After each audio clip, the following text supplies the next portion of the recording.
لیکن یہ آسان نہیں کہ کوئی مسلمان کسی مسلمان کا خون کرے. یعنی اللہ چاہتا ہے کہ ایک مسلمان کا خون اگر کسی نے بہا دیا تو ہم پوری دنیا کو تباہ و برباد کر دیں. یہ اللہ، لیکن وہ یہ نہیں چاہتا کہ کسی ایک مسلمان کا بھی خون بہایا جائے. لزوال الدنیا اہون علی اللہ من قتل مومن.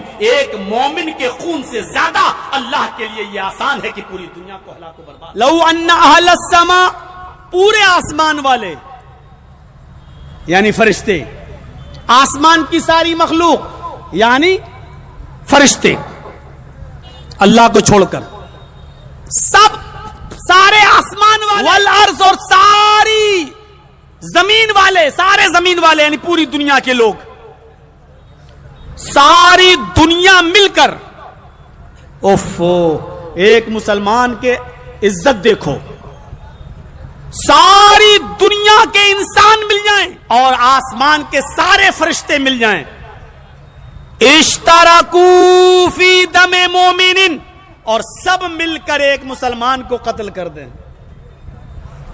ایک مومن کو کا خون بہا دیں بلا کسی غلطی کے، بنا کسی غلطی کے ایک مسلمان کا ایک مومن کا قتل، تو اللہ تعالیٰ ایک مومن کو، ایک مسلمان کو مارنے کے جرم میں لَأَكَبَّهُمُ اللَّهُ فِي النَّارِ، اللہ آسمان کے فرشتوں کو بھی جہنم میں ڈال دے گا، اور ساری دنیا والے، ساری دنیا کی انسانیت کو جہنم میں ڈال دے. حضرت جبریل کہتے ہیں ہَؤُلَاءِ خُطَبَاءُ أُمَّتِكَ، اے اللہ کے نبی یہ آپ کی امت کے خطیب ہیں، یہ آپ کی امت کے مقرر ہیں، یہ آپ کی امت کے مولوی، امت کے علماء ہیں. ہؤلاء خطباء امتک، یہ آپ کی امت کے تقریریں کرنے والے، خطبے دینے والے لوگ ہیں. یہ لوگوں کو حکم دیا کرتے تھے لیکن خود نہیں کیا کرتے تھے، یہ لوگوں کو برے کاموں سے روکتے تھے لیکن خود برے کاموں سے نہیں رکا کرتے تھے. یہ آپ کی امت کے مقررین ہیں، آپ کی امت کے خطباء ہیں، آپ کی امت کے مولوی. الحمدللہ نحمدہ ونستعینہ ونستغفرہ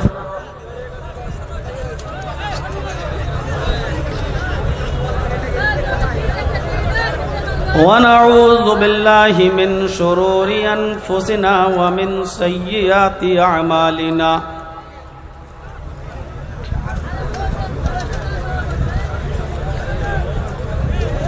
من يهده الله فلا مضل له ومن يضلله فلا هادي له.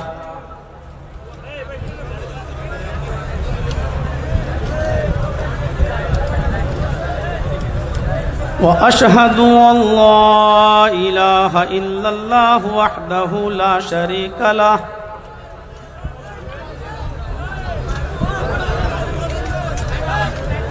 وأشهد أن محمدا عبده ورسوله.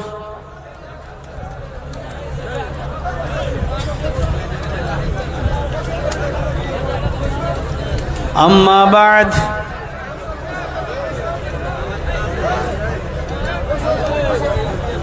فإن خير الحديث كتاب الله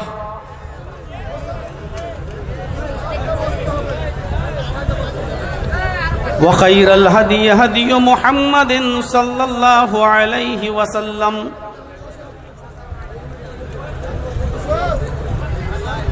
وشر الأمور محدثاتها وكل محدثة بدعة وكل بدعة ضلالة وكل ضلالة في النار.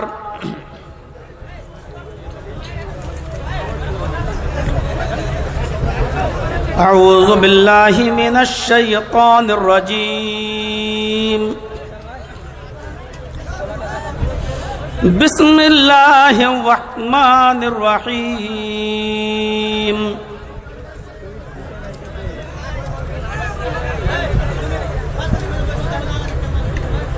اليوم اکملت لکم دینکم واتممت علیکم نعمتی ورضیت لکم الاسلام دینا.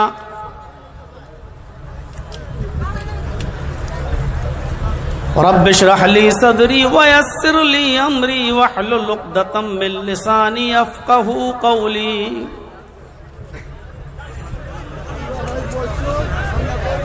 اسٹیج پر تشریف فرما معزز معقر علماء کرام، علاقے کے باوقار اور معزز احباب،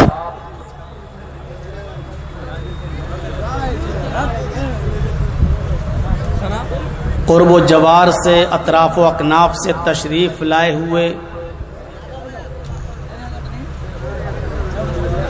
ہزاروں کی تعداد میں بیٹھے ہوئے ہمارے محترم سامعین حضرات، پردہ نشین اسلامی خواتین، ماں اور بہنوں، قوموں ملت کے لائق ور نوجوانوں اور عزیز بچوں،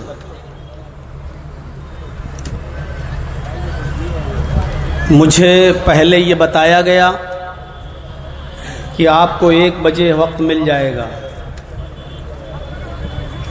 لیکن پھر میں نے محسوس کیا کہ 1 بجے تک تو چندہ ہی ہو رہا ہے، اور پھر حسین سلفی صاحب کے بعد عبداللہ سالم چترویدی صاحب بھی تشریف لا چکے ہیں، ان کو بھی بولنا ہے، تو مجھے محسوس ہو چکا تھا کہ اب میرا وقت 2 کے بعد ہی آئے گا۔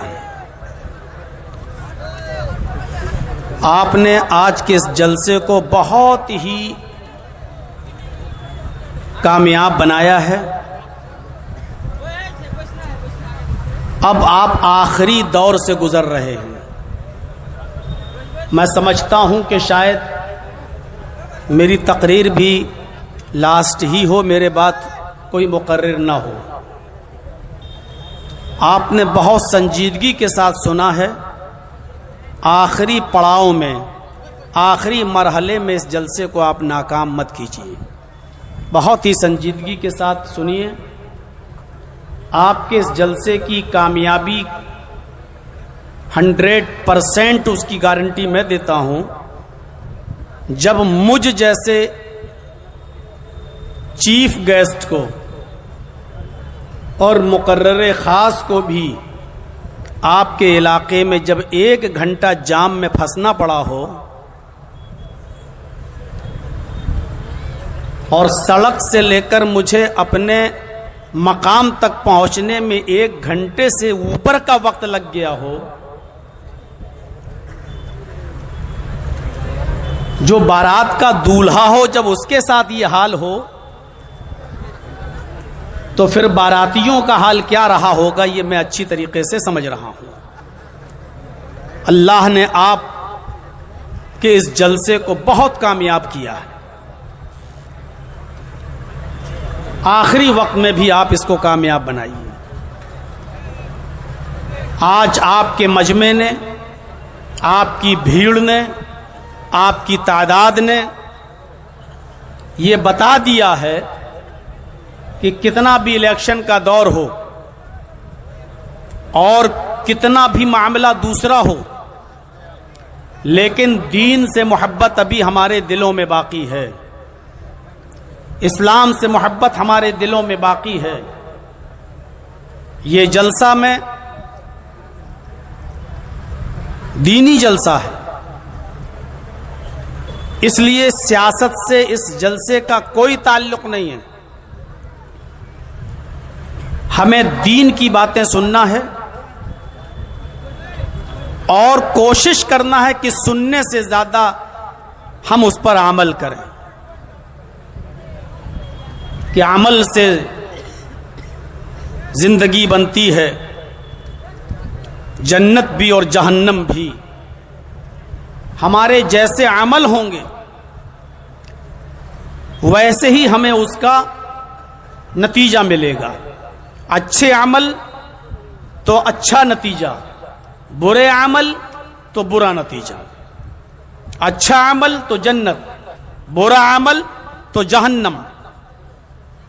میرے پیارے ساتھیوں، سنجیدگی کا ماحول بنائے رکھیے گا، انشاءاللہ کچھ قیمتی باتیں ہمارے اور آپ کے سامنے آئیں گی۔ پھر اللہ سے دعا، جتنے لوگوں نے تقریریں کی ہیں، خطاب کیا ہے، اللہ رب العالمین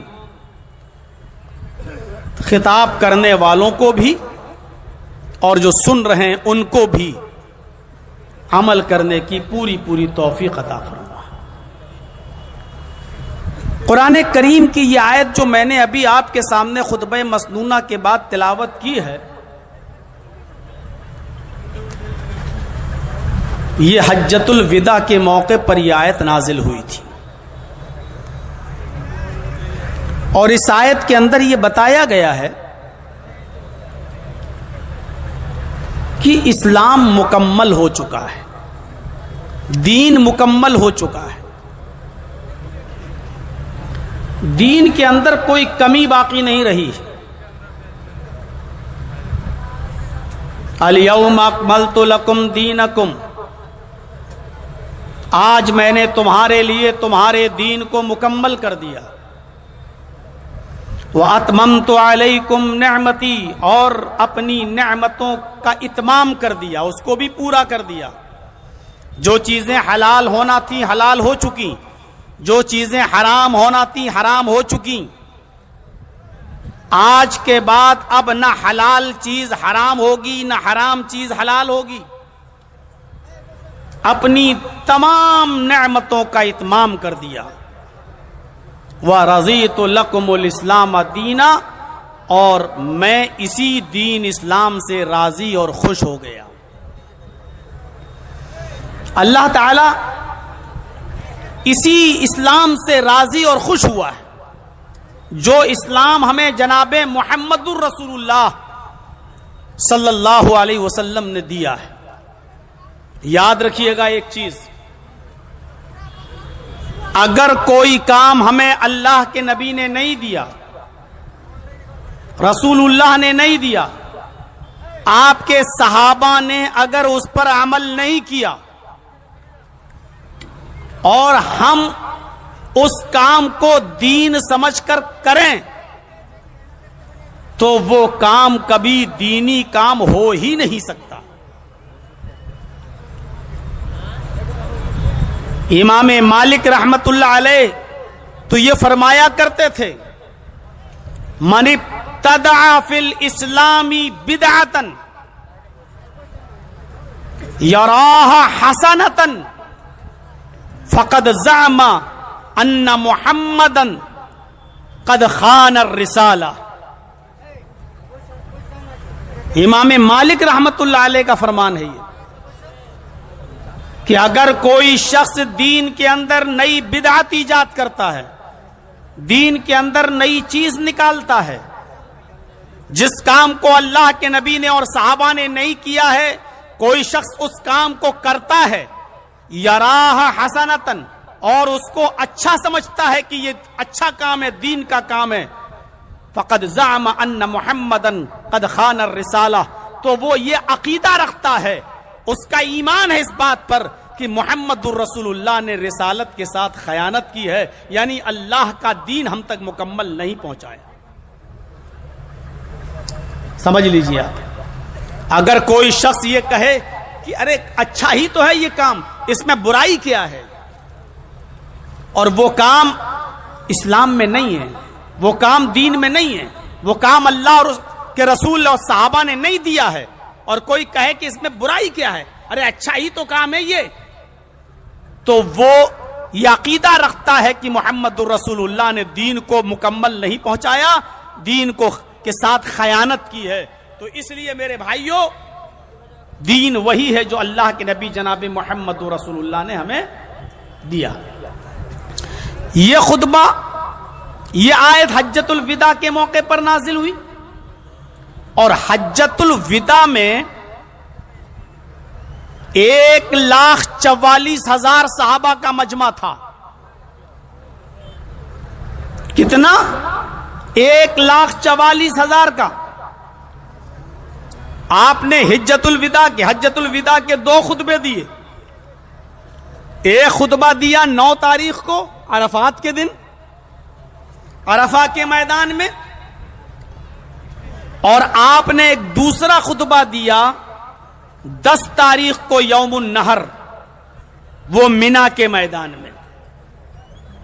لیکن میں دونوں خطبوں کا ذکر آج نہیں کر سکتا. نبی اکرم کے ان 2 خطبوں میں سے ایک خطبے کا ذکر آج میں کروں گا. 9 تاریخ کو عرفات کے میدان میں عرفہ کے دن سورج ڈھل جانے کے بعد اپنی اونٹنی قصوہ پر بیٹھ کر آپ نے جو خطبہ دیا, اس خطبے میں جو چند باتیں آپ نے بتائیں,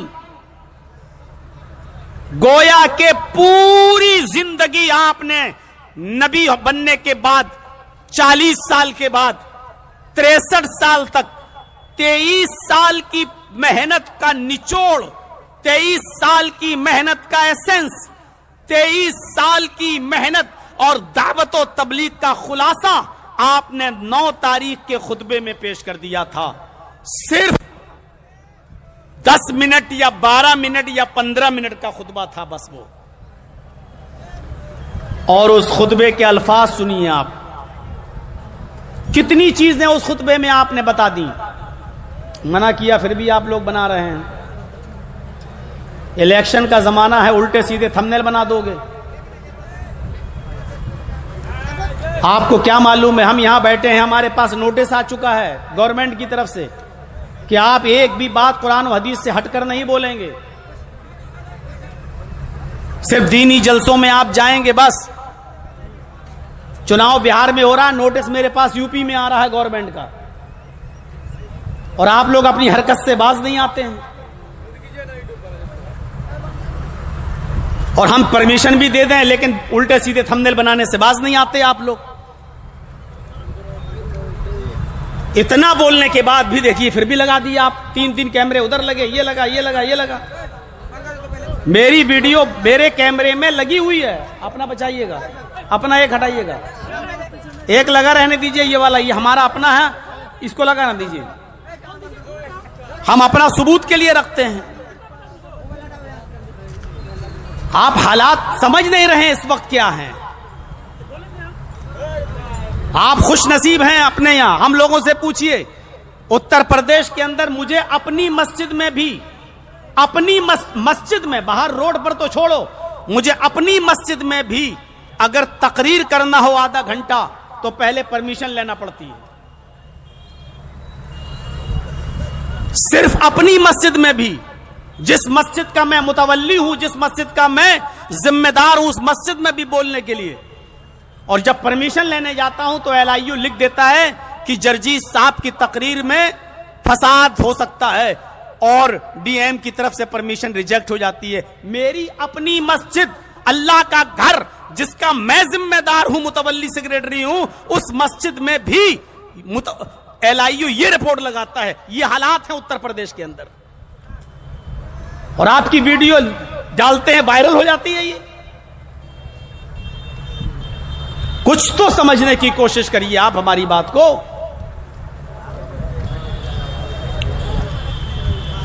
تو میرے بھائیوں, اس جمعے کے خطبے کا حال دیکھیے, اس حجت الوداع کے خطبے میں آپ نے کیا باتیں کہیں. آج وہ خطبہ سن لیجیے آپ, حجت الوداع کا خطبہ. آپ نے اس خطبے کے اندر جو الفاظ ادا کیے, مسلم شریف کی حدیث سے وہ الفاظ میں نقل کر رہا ہوں.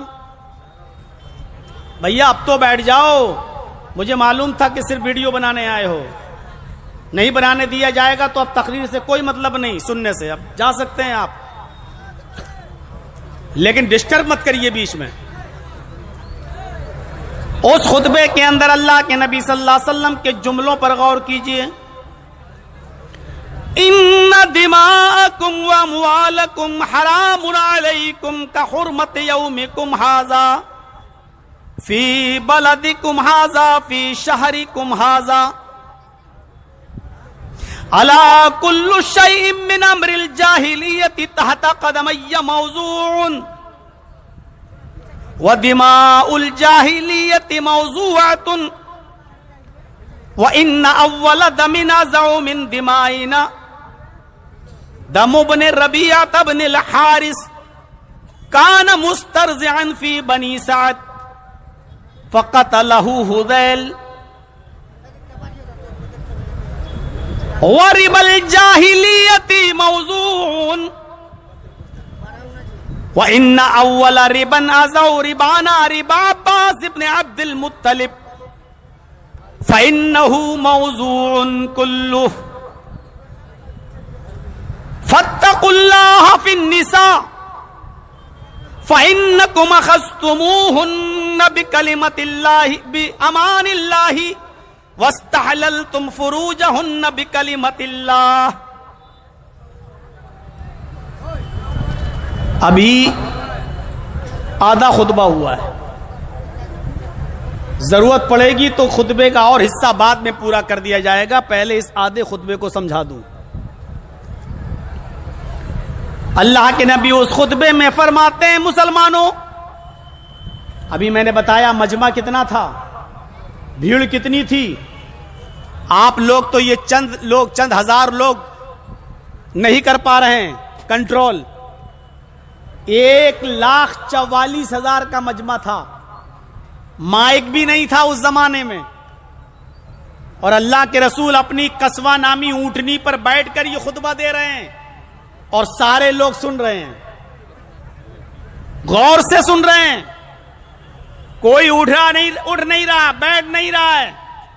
کسی کو کھجلی مچتی ہے تو کھجاتا بھی نہیں، کسی کے سر پہ مکھی بیٹھی ہے تو اڑاتا بھی نہیں. اتنا سننے کا شوق تھا صحابہ کے اندر کہ اللہ کے رسول صلی اللہ علیہ وسلم کے جملے ہمارے کان میں بیٹھ جائیں، ہمارے دماغ میں بیٹھ جائیں اور نکلنے نہ پائیں ہمارے دل و دماغ سے. اتنی غور سے سن رہے ہیں اللہ کے رسول کا خطبہ. آپ نے فرمایا مسلمانوں، تمہارا خون اور تمہارا مال آپس میں ایک دوسرے کے اوپر حرام ہے.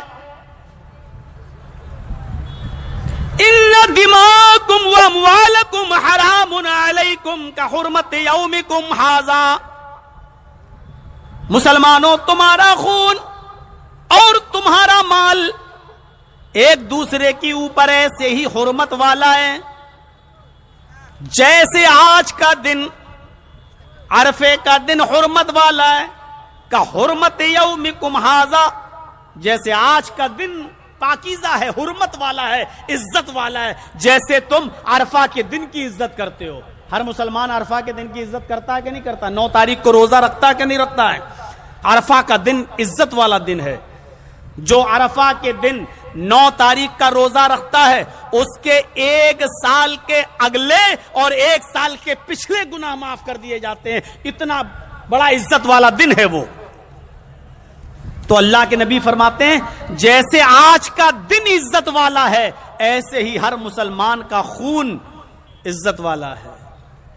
کوئی کسی کو قتل نہیں کر سکتا ہے، کوئی کسی کو مار نہیں سکتا ہے، کوئی کسی کو رسوا اور ذلیل نہیں کر سکتا ہے.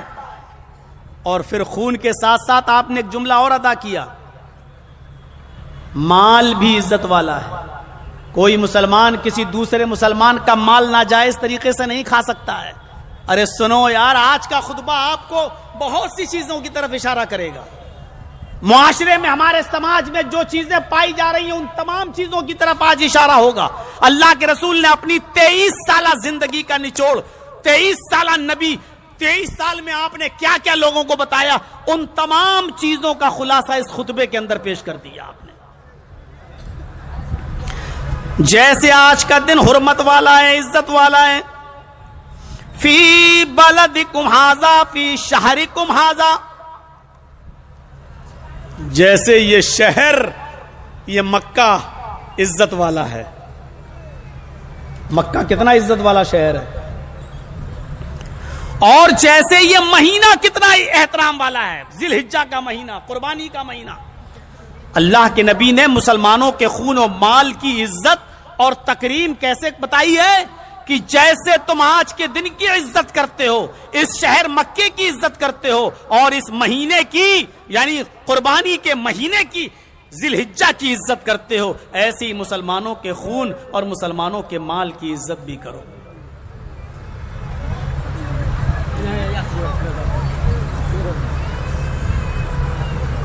بیٹھ جاؤ، کسی کو دینا ہے، اگر کوئی چندہ لے رہا ہو تو لے لو، چندہ دے رہا ہے۔ پہلی چیز سنتے رہیے۔ اس کے بعد اللہ کے نبی صلی اللہ علیہ وسلم نے فرمایا الا کل شیء من امر الجاہلیت تحت قدمی موزون، زمانے جاہلیت کی تمام چیزوں کو میں نے اپنے پیروں سے روند دیا ہے۔ اب جاہلیت کی کوئی چیز نہیں چلے گی، زمانے جاہلیت کی ساری چیزوں کو ہم نے روند دیا ہے۔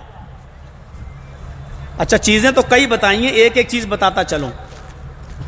پہلے نمبر پہ آپ نے کیا استعمال کیا؟ مسلمانوں کا خون حرام ہے، کوئی کسی کو قتل نہیں کر سکتا ہے۔ اللہ فرماتا ہے وَمَن يَقْتُلْ مُؤْمِنًا مُتَعَمِّدًا فَجَزَاؤُهُ جَهَنَّمُ خَالِدًا فِيهَا وَغَضِبَ اللَّهُ عَلَيْهِ وَلَعَنَهُ وَأَعَدَّ لَهُ عَذَابًا عَظِيمًا۔ جو کسی مسلمان، کوئی مسلمان اگر کسی مسلمان کو قتل کر دے، اس کو مار دے، تو اس کے لیے 5 سزائیں بتائی ہیں قرآن کی اس آیت میں، اس کے لیے 5 سزائیں۔ بہت سے لوگ ایسے ہوں گے، اور ہم سے پوچھو، ہم تو سسرال میں رہ چکے ہیں، جیل میں، ہمیں اچھی طریقے سے معلوم ہے کہ کتنے مسلمان قتل کے کیس میں آئے ہیں۔ ہم سے زیادہ اس معاملے کو کون سمجھے گا؟ قرآن کہتا ہے، اللہ فرماتا ہے جو کوئی کسی مسلمان کو، مومن کو جان بوجھ کر عمدن قصدن قتل کر دے،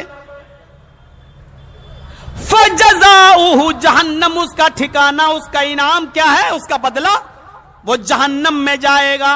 پہلی چیز، کہاں جائے گا؟ جہنم میں، سمجھتے جائیے گا۔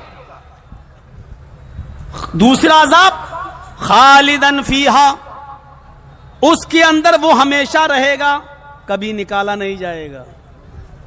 قاتل کا پہلا ٹھکانہ کیا ہے کہ جہنم، دوسرا عذاب کیا، وہ اس میں ہمیشہ رہے گا، اور تیسرا عذاب کیا ہے؟ غضب اللہ علیہ ولعنہ، اللہ کا غصہ اس کے اوپر ہوتا رہے گا، اللہ کی پھٹکار اس کے اوپر پڑتی رہے گی، تیسرا۔ اور چوتھا کیا ہے؟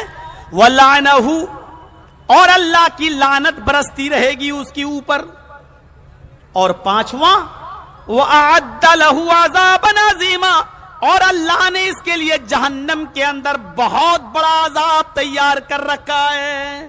وہ کتنا بڑا عذاب ہے اللہ نے نہیں بتایا، صرف اللہ جانتا ہے کہ قاتل کو، جس نے کسی مسلمان کا قتل کیا ہے، اس مسلمان قاتل کو اللہ رب العالمین جہنم میں کتنا بڑا عذاب اس کے لیے تیار کیا، یہ صرف اللہ جانتا ہے۔ یہ 5 عذاب قاتلوں کے لیے، جس نے کسی مسلمان کو قتل کیا ہے اس کے لیے بتائے۔ خطبے میں کیا کہہ رہے ہیں آپ؟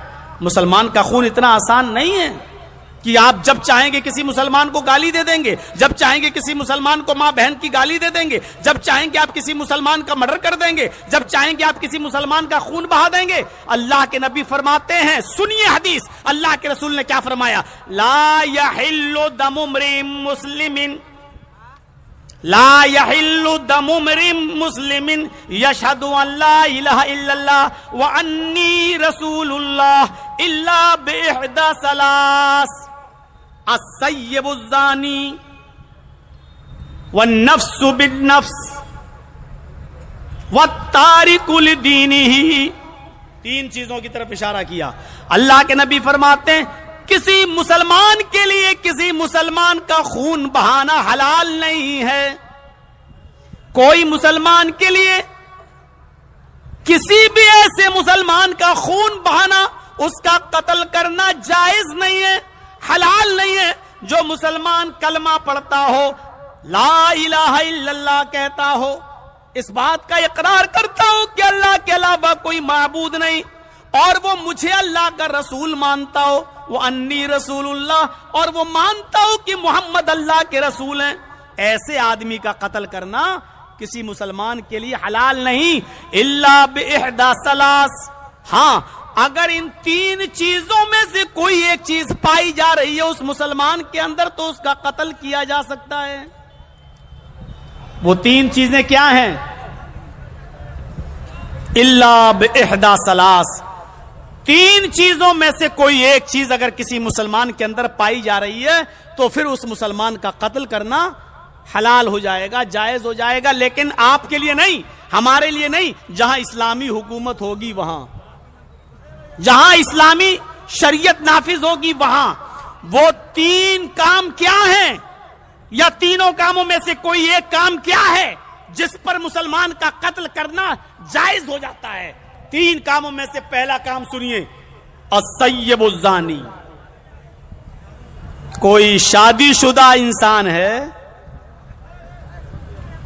شادی شدہ، اور وہ زنا کرتا ہے، زنا کر لیا اس نے، تو اس شادی شدہ انسان کو زنا میں ثبوت مل جانے کے بعد، چار گواہ کے اقرار کے بعد، یا اس کے جرم قبول کر لینے کے بعد، اب اس مسلمان آدمی کا خون بہانا، اس کو قتل کرنا حلال ہے۔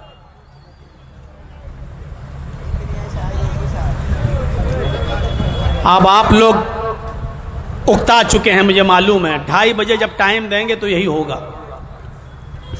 بھائی آپ جس کو جانا ہو آرام سے چلا جائے، لیکن ڈسٹرب نہ کرو بھائی بیچ میں اٹھ کر۔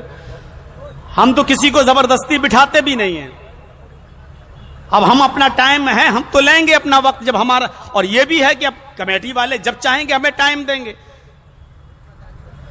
ہم نے ان کو ٹائم دیا، انہوں نے ہمیں ٹائم دیا۔ جلسے کو کامیاب بھی کرنا ہے، چندہ بھی مقصد ہے، مسجد بن رہی ہے، اور اسی لیے سیمانچل میں اور بہار میں جلسے بھی ہوتے ہیں، تو یہ مقصد بھی ہونا ہے، تو اس مقصد سے پہلے ہمیں ٹائم مل بھی نہیں سکتا ہے۔ تو آپ کو سب کی مجبوریاں سمجھنا ہے، جلسے والوں کی اپنی مجبوری ہے، یہ جلسے والے یہ نہیں چاہتے کہ جرجی صاحب کو 2:30 بجے بٹھالا جائے، لیکن ان کی اپنی مجبوری ہے، اور مجھے اگر 8 بجے 9 بجے ٹائم دے دیں تو آپ لوگ میرے بعد پھر بیٹھنا گوارا نہیں کریں گے، کسی کو سنیں گے نہیں، تو ان کی بھی اپنی ایک مجبوری ہے۔ تو آپ کو سب کی مجبوریاں سمجھنا ہے، جیسے ہم سب کی مجبوری سمجھ رہے ہیں۔ میرے بھائیو سنیے، شادی شدہ انسان، کنوارے لوگ بچ گئے، یہاں جتنے کنوارے ہوں گے وہ سوچ رہے ہوں گے ہم بچ گئے، ہمارا قتل واجب نہیں ہے، ہمارا قتل حلال نہیں ہے۔ قتل تو حلال نہیں ہے، لیکن کنوارا آدمی جس کی شادی نہیں ہوئی ہے اس کو اگر صحیح سزا مل جائے تو وہ بھی بالکل مرنے کے قریب پہنچ جائے گا۔ 100 کوڑے، وہ بھی چمڑے کا کوڑا ہو اور پیٹھ ننگی ہو، اور کوڑا بھی ایک آدمی نہیں مارے گا، 10 آدمی ماریں گے، ایک آدمی پوری طاقت سے 10 کوڑے مارے گا، پھر یہ ہٹ جائے گا، اب تو تھک گیا، چل ہٹ، اب تو طاقت سے نہیں مار پائے گا، پھر دوسرا آدمی کوڑا پکڑے گا، پھر دوسرا آدمی 10 کوڑے مارے گا اسی ننگی پیٹھ پر، اب تم ہٹ جاؤ، اب تیسرے آدمی کو کوڑا دو۔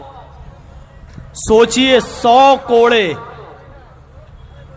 پہلے کوڑے میں ہی چمڑی ادھڑ جائے گی، 100 کوڑے۔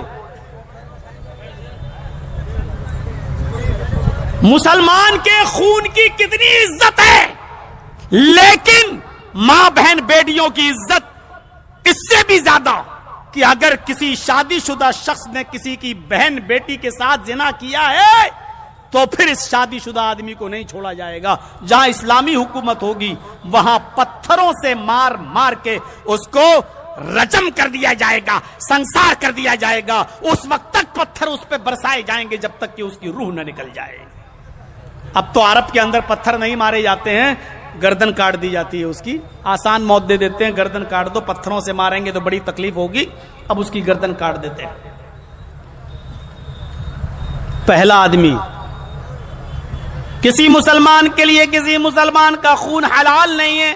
ہاں اگر ان تین چیزوں میں سے کوئی ایک چیز پائی جا رہی ہے تو پھر مسلمان کا خون حلال ہو جائے گا. پہلا، شادی شدہ آدمی اگر زناکار ہے تو اس زانی کو سزا دی جائے گی. والنفس بالنفس، اگر جرجیس نے کسی مسلمان کو مارا ہے تو بدلے میں جرجیس کو بھی مارا جائے گا. خون کے بدلے خون.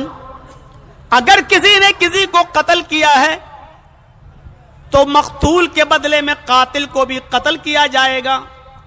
اس مسلمان آدمی کا بھی خون حلال ہے کیونکہ اس نے کسی کا قتل کیا، بدلے میں اس کو بھی قتل کیا جائے، اب اس کا بھی خون جائز ہے.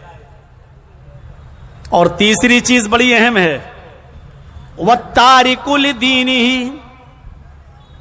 اپنے دین کو چھوڑنے والا. اسلام میں زبردستی نہیں ہے. اگر کوئی شخص اسلام نہیں لاتا ہے تو ٹھیک ہے، مت لاؤ. زبردستی آپ پر تلوار رکھ کر اسلام قبول نہیں کروایا جائے گا.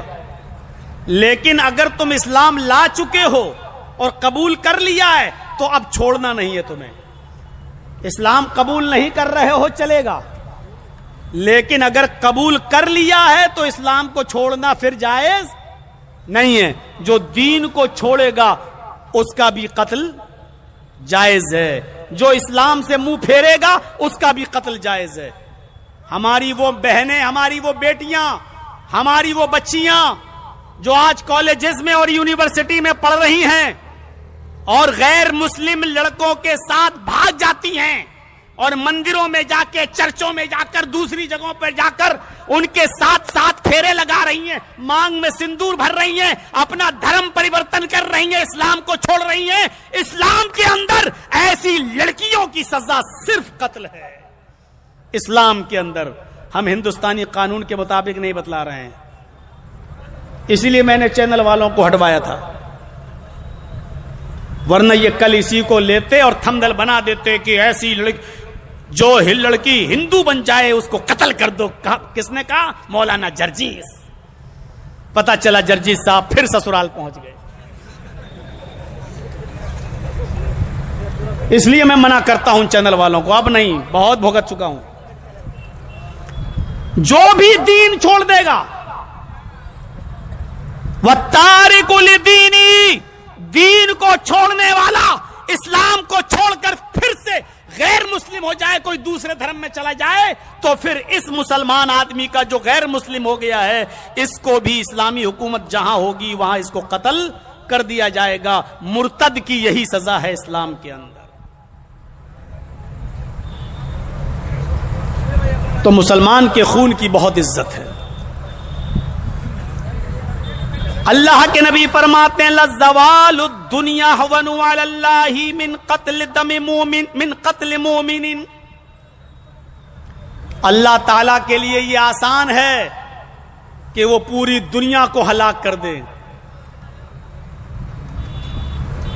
لیکن یہ آسان نہیں کہ کوئی مسلمان کسی مسلمان کا خون کرے. یعنی اللہ چاہتا ہے کہ ایک مسلمان کا خون اگر کسی نے بہا دیا تو ہم پوری دنیا کو تباہ و برباد کر دیں. یہ اللہ کے لیے آسان ہے، لیکن وہ یہ نہیں چاہتا کہ کسی ایک مسلمان کا بھی خون بہایا جائے. لَزَوَالُ الدُّنْيَا أَهْوَنُ عَلَى اللَّهِ مِنْ قَتْلِ مُؤْمِنٍ، ایک مومن کے خون سے زیادہ اللہ کے لیے یہ آسان ہے کہ پوری دنیا کو ہلاک و برباد کر دیں.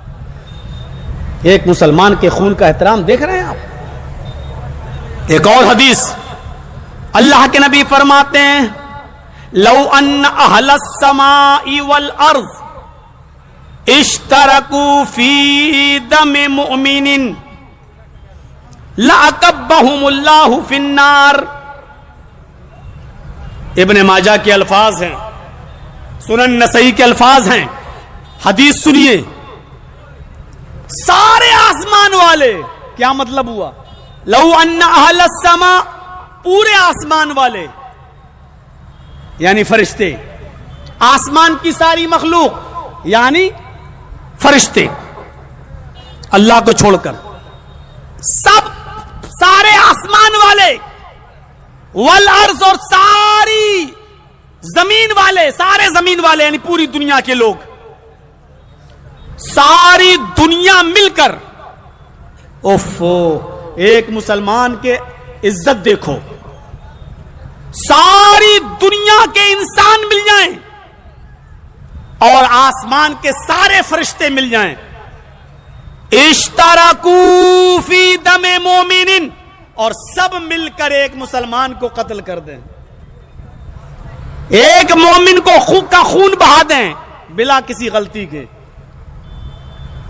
بنا کسی غلطی کے ایک مسلمان کا ایک مومن کا قتل کر دیں، تو اللہ تعالیٰ ایک مومن کو، ایک مسلمان کو مارنے کے جرم میں لَأَكَبَّهُمُ اللَّهُ فِي النَّارِ، اللہ آسمان کے فرشتوں کو بھی جہنم میں ڈال دے گا اور ساری دنیا والے، ساری دنیا کی انسانیت کو جہنم میں ڈال دے گا۔ یہ ایک مسلمان کے خون کا احترام ہے۔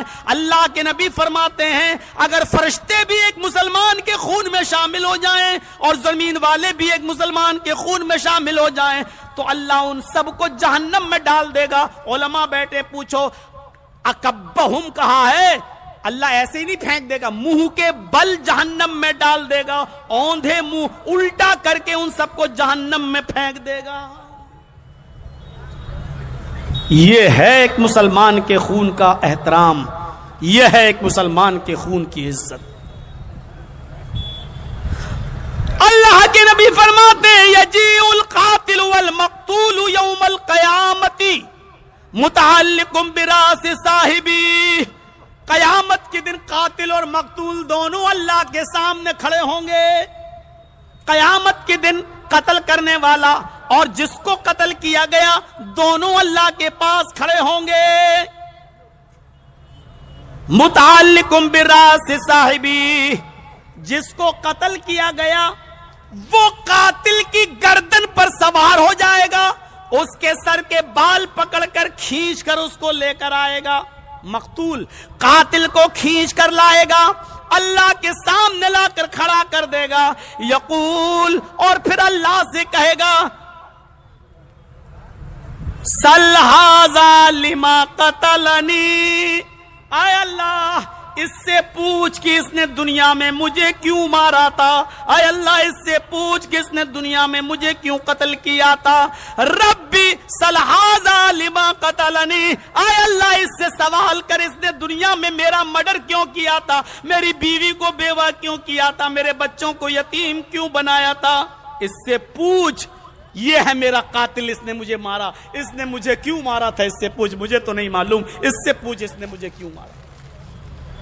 پہلی چیز، ابھی قتل کے اوپر اور بھی بولا جا سکتا ہے لیکن مجھے کئی چیزیں بتانا ہے آپ کو، اس لیے شارٹ کٹ میں اب آگے چلیے۔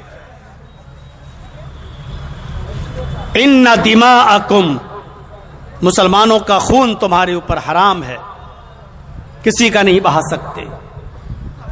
واموالکم، اور مال بھی ایک دوسرے کا حرام ہے تمہارے اوپر۔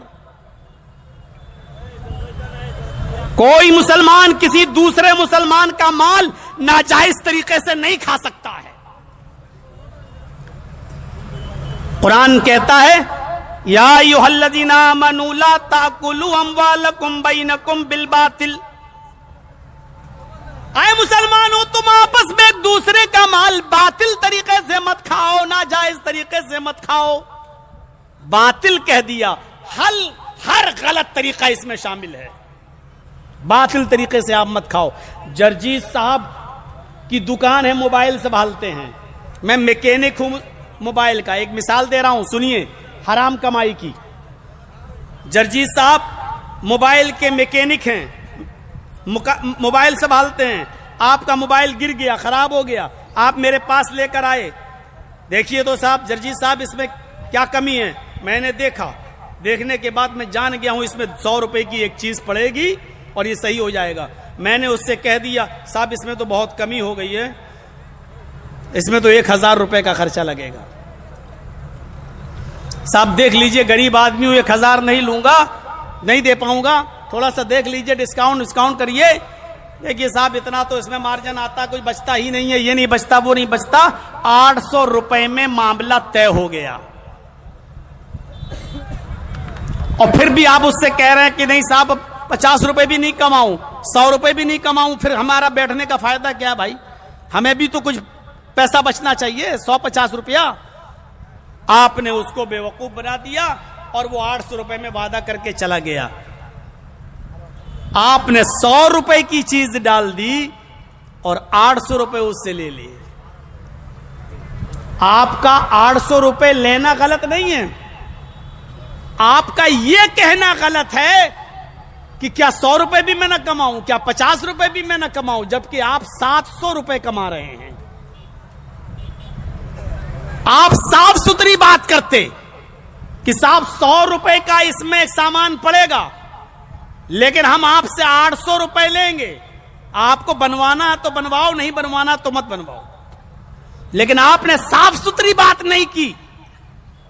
آپ نے 100 روپے کا سامان ڈال کر 800 روپے لے لیے. یہی باطل طریقہ ہے. اور اللہ تعالیٰ کہتا ہے کہ آئے مسلمانوں, تم آپس میں ایک دوسرے کا مال باطل طریقے سے, ناجائز طریقے سے مت کھاؤ. یہ ناجائز طریقہ ہے.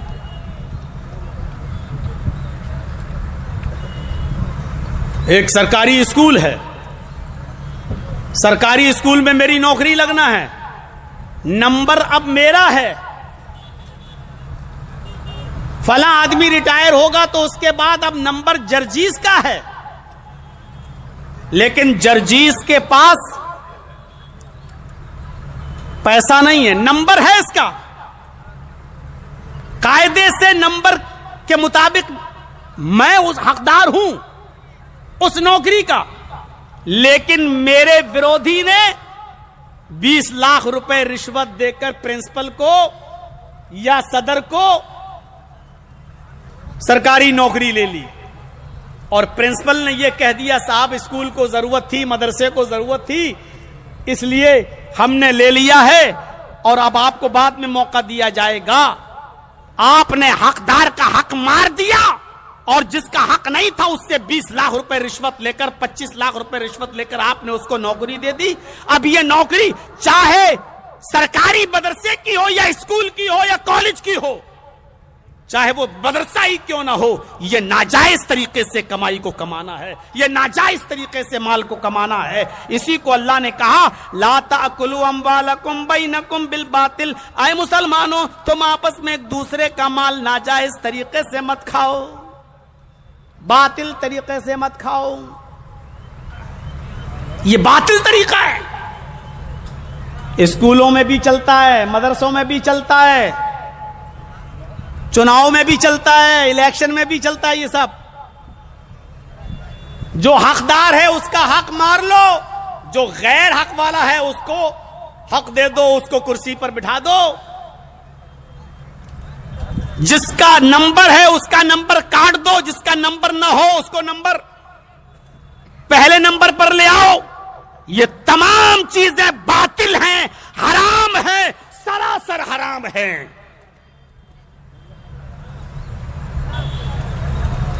یا ایھا الذین آمنوا لا تاکلوا اموالکم بینکم بالباطل. اسی طریقے سے چوری کرنا, اسی لیے چور کی سزا متعین کی ہے. السارق والسارقۃ فاقطعوا ایدیہما. چوری کرنے والا مرد ہو یا چوری کرنے والی عورت ہو, جو بھی چوری کرتے ہوئے پکڑے جائیں ان کا ہاتھ کاٹ ڈالو. اب میں اس تفصیل میں اب نہیں جانا چاہتا, مجھے بہت سی چیزیں بتانا ہے, کئی چیزوں کی طرف روشنی ڈالنا ہے. کتنی چوری پہ ہاتھ کاٹا جائے, کتنا ہاتھ کاٹا جائے, کون سا ہاتھ کاٹا جائے, اس تفصیل سے تھوڑا سا ہٹ کر میں صرف یہ بتاتا ہوں کہ چوری کو ناجائز قرار دیا ہے, کیونکہ چوری میں بھی کوئی آدمی ناجائز طریقے سے مال کو کماتا ہے. کسی نے بڑی محنت سے مال کمایا اور آپ نے ایک جھٹکے میں اس کی چوری کر لی اور اس کے مال کو آپ نے اپنے قبضے میں لے لیا, چپکے سے اس کو پتہ بھی نہیں چلا. اسی لیے اللہ کے نبی نے فرمایا کہ قرآن کہتا ہے, اللہ تعالیٰ نے فرمایا چوری کرنے والے مرد اور چوری کرنے والی عورت کا ہاتھ کاٹ ڈالو, چاہے وہ مرد ہو یا عورت. دھوکہ دے کر پیسہ کمانا, دھوکہ دینا بھی حرام ہے. جرجیت صاحب بہت بڑے ڈاکٹر ہیں، ہاسپٹل چلا رہے ہیں. مریض آیا، ہم نے اس کو ایڈمٹ کر لیا، گھر والوں سے بتا دیا استھتی بہت خراب ہے، اس نے کہا علاج کرو. کہا صاحب آئی سی یو میں اس کو آکسیجن صحیح نہیں مل رہا ہے، اس کو وینٹیلیٹر پہ رکھا جائے گا. گھر والوں نے کہا صاحب کوشش کرو، جو بھی ہو سکے کرو. وینٹیلیٹر پہ رکھ دیا. جرجیت صاحب نے اس کو وینٹیلیٹر پہ رکھا، 2 دن صحیح رہا، 2 دن کے بعد وہ مر گیا. ہمیں معلوم ہے، ہم ڈاکٹر ہیں، ہم جانتے ہیں کہ مریض مر گیا، لیکن چارج بڑھانے کے لیے اس کو پھر بھی 2 دن اور ہاسپٹل میں رکھ رہے ہیں. کیونکہ آکسیجن حلق کے منہ کے راستے سے جب لنگس میں جاتا ہے تو پیٹ ایسے پھولتا رہتا ہے. جب وینٹیلیٹر پڑا ہوتا ہے تو آکسیجن پیٹ میں جاتا ہے. آدمی مر چکا ہے لیکن پھر بھی اس کو ایسا ہوتا رہتا ہے. تو مریض کا رشتہ دار یہ سمجھتا ہے کہ ہمارا آدمی ابھی زندہ ہے، ابھی مرا نہیں ہے، اور ڈاکٹر یہی دکھا کر 2-3 دن وینٹیلیٹر پر رکھا رہتا ہے اور 50,000 روپے روز کے حساب سے بل بڑھاتا رہتا ہے، جبکہ ڈاکٹر کو معلوم ہے کہ مریض مر چکا ہے. میرے بھائیوں، یہ دھوکہ دے کر پیسہ کمانا اسلام میں یہ بھی حرام ہے، اور شریعت نے صاف طور پہ کہا ہے من غش فلیس منا، جس نے کسی کو دھوکہ دیا وہ ہم میں سے نہیں ہے. دھوکہ کوئی بھی ہو، کسی لڑکے کا لڑکی کے ساتھ منگنی لگی ہے، رشتہ لگا ہے، شادی کی بات طے ہو گئی، لیکن کوئی اور امیر گھر کی لڑکی مل گئی اور خوبصورت اور پڑھی لکھی لڑکی مل گئی، تو اس لڑکی کا الزام لگا کر الٹا سیدھا باتیں بول کر رشتہ توڑ دینا اور دوسری لڑکی کے ساتھ نکاح کر لینا اور پیغام بھیج دینا اور شادی کر لینا، یہ دھوکہ دینا ہے. اور ہر دھوکہ دینے والے کے بارے میں اللہ کے نبی کہتے ہیں من غش فلیس منا، جس نے کسی کو دھوکہ دیا وہ مجھ میں سے نہیں. تو آپ ناجائز طریقے سے مال بھی نہیں کما سکتے ہو. یتیموں کا حق مار لینا. اچھا کتنے لوگ یہاں ایسے بیٹھے ہیں، ابھی ہاتھ اٹھواؤں گا تو شرم کی وجہ سے بہت سے تو اٹھائیں گے نہیں.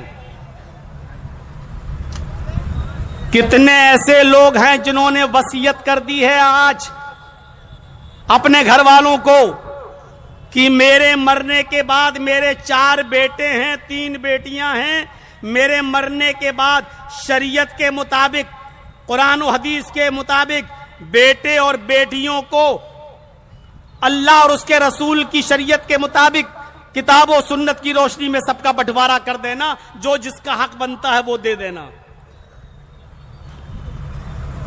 آپ کے گھر میں رہنے والی آپ کی بہن باپ کے مرنے کے بعد وہ بیٹی ہے، وہ اپنے باپ کی وراثت سے بھی حصہ پائے گی، اور آپ کے بیٹوں کو جو حصہ ملے گا بھائیوں کے مرنے کے بعد بھائیوں کی جائیداد، زمین، گھر و مکان و مال میں سے بھی اس کی بہن وارث ہوگی.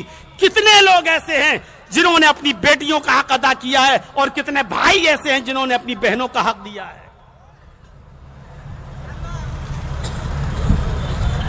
بتائیے، باپ کے مرنے کے بعد پھوپھی کو دیا ہے آپ نے؟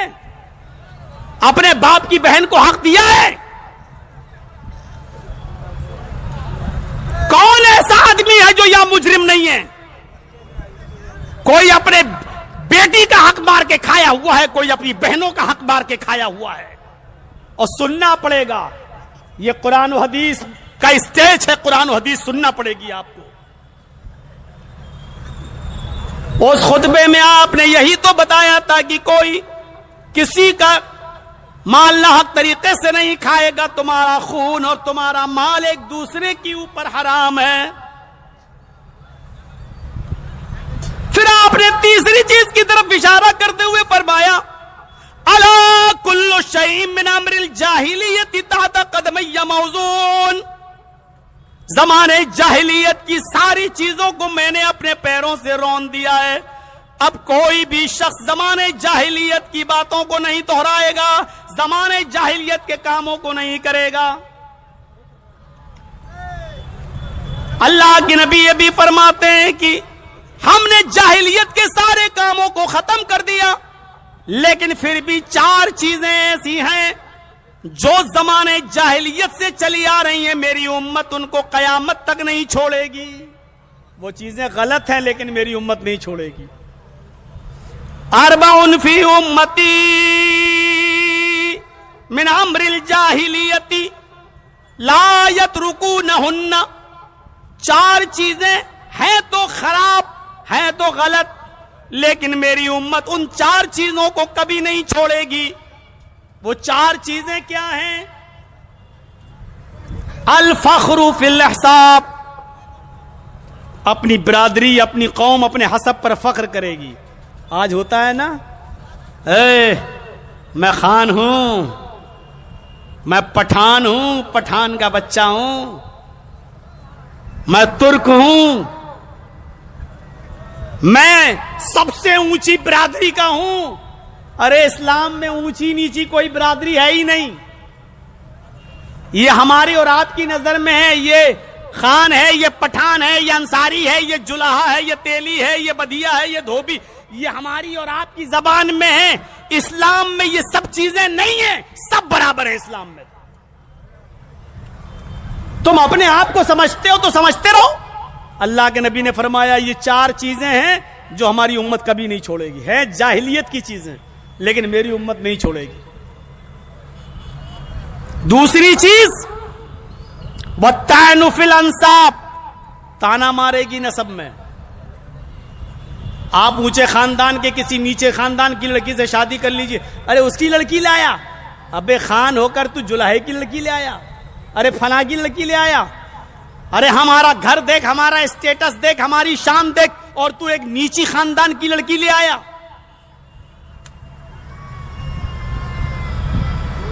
والطعن فی الانساب. نسب میں تانا مارے گی. یہ برائی میری امت میں کبھی نہیں جائے گی. والاستسقاء بالنجوم. ستاروں کو دیکھ کر کہے گی ہاں بارش برسنے والی ہے. یہ ستارہ نکلا تو اب بارش ہوگی. آسمان ستاروں سے بارش حاصل کرے گی ہماری امت. اور چوتھی چیز جو میری امت کبھی نہیں چھوڑے گی، والنیاحۃ. نوحہ کرنا، ماتم کرنا، رونا.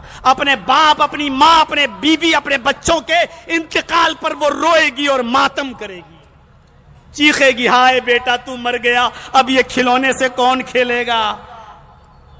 بیوی اپنے شوہر کے ہاتھ چوڑیاں پھوڑے گی اور کہے گی لوگ چلے گئے، اب میرے سر پہ ہاتھ کون رکھے گا. چیخ چیخ کر روئیں گے، ماتم کرے گی میری امت، نوحہ کرے گی، چیخے گی اور چلائے گی. اللہ کے نبی فرماتے ہیں یہ زمانے جاہلیت کی ساری چیزیں ہیں لیکن میری امت یہ نہیں چھوڑے گی. لیکن آپ یہ بھی کہہ رہے ہیں کہ میں نے زمانے جاہلیت کی ساری چیزوں کو اپنے پیروں سے روند ڈالا ہے، اب جاہلیت کی کوئی چیز باقی نہیں.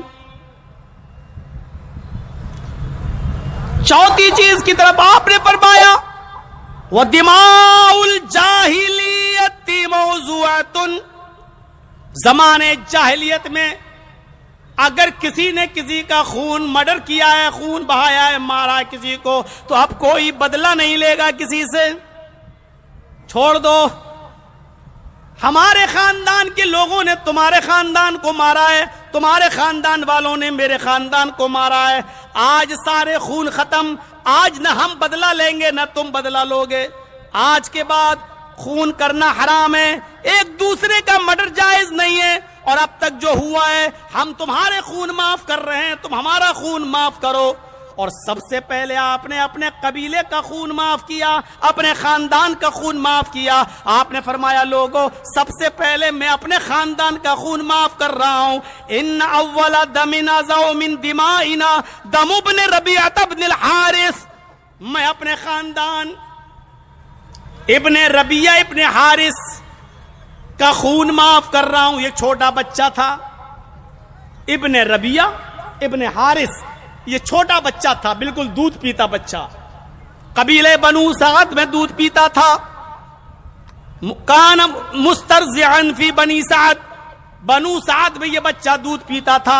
عرب کے اندر کیا ہوتا تھا، جب کوئی بچہ پیدا ہوتا تھا تو اپنی ماں کا 1 آدھ دن دودھ پیا، پھر ماں اچھی تندرستی کے لیے اس بچے کو دوسرے گاؤں میں بھیج دیا کرتی تھی اور وہ دوسرے گاؤں میں جا کر دوسری عورت کا دودھ اور ان کے بھیڑ بکریوں کا دودھ پیا کرتا تھا تاکہ بچے کو تندرستی ہو. خود اللہ کے رسول صلی اللہ علیہ وسلم جب پیدا ہوئے تو آپ کی ماں